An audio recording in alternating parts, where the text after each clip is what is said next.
Selam dostlar, ben Kamran. Yeni bir videomuza daha hoş gelmişsiniz. Uzun zamandır bir video gelmirdi.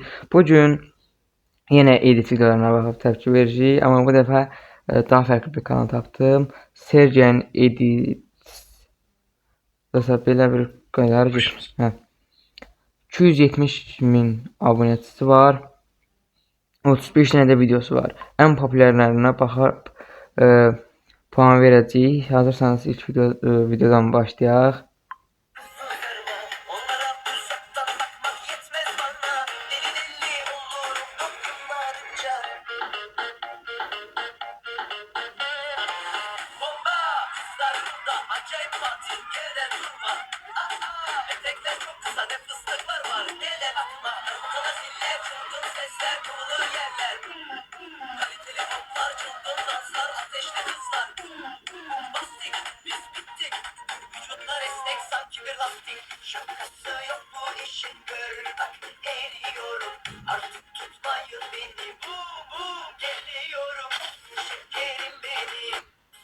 Evet arkadaşlar, ilk videomuz güzel oldu. Yani en popüler videosu da bu.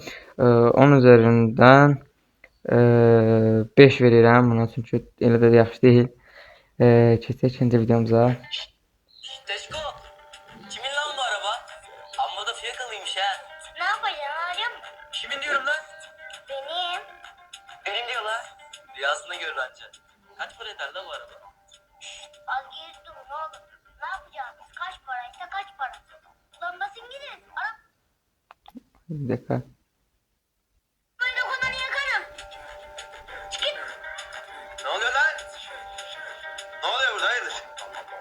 Dokundurmadım bile Ferit abi. Oğlum ya bir şey yapsalardı sana? Senden kıymetli mi? Kıymetli. Saçmalama lan. Sen kralsın oğlum, araba senin köpeğin olsun. Ama... Al bakayım dervişler. Yo. Onun cebine koy bey amca. İnsanlık yaptık. Hizmet değil. Evet arkadaşlar, bu da ikinci videomuz. Bu çok güzel olmuş.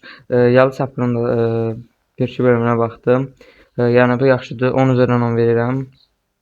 Keçək üçüncü videomuza, yani son videomuza.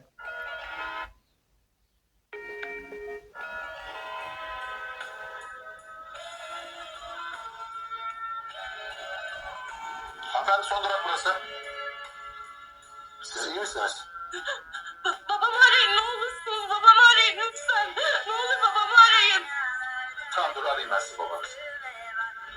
Tamam, arıyorum, sakin olun siz. Şampiyon söyle. Ne? Neredesiniz? Siz bana sakin olmasını söyleyin, tamam mı? Cihan neredesin? Bu taraftayız. Cihan, kızım. Baba. Ne oldu sana?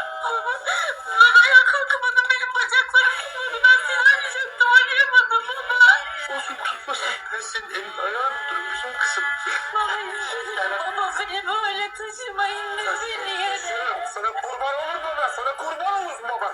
Taşırım seni, her yere taşırım ben, tamam. Evet arkadaşlar, bu da son videomuzdu. Bu da çok güzel olmuş. 10 üzerinden 9 verirəm buna da. Neyse dostlar, bir videomuzun daha sonuna geldik. Belə videolardan sonra kanalımıza abone olub aşağıdan da videomuzu beğenmeyi yaddan saatmayın. Gələn videolarda görüşmək üzere.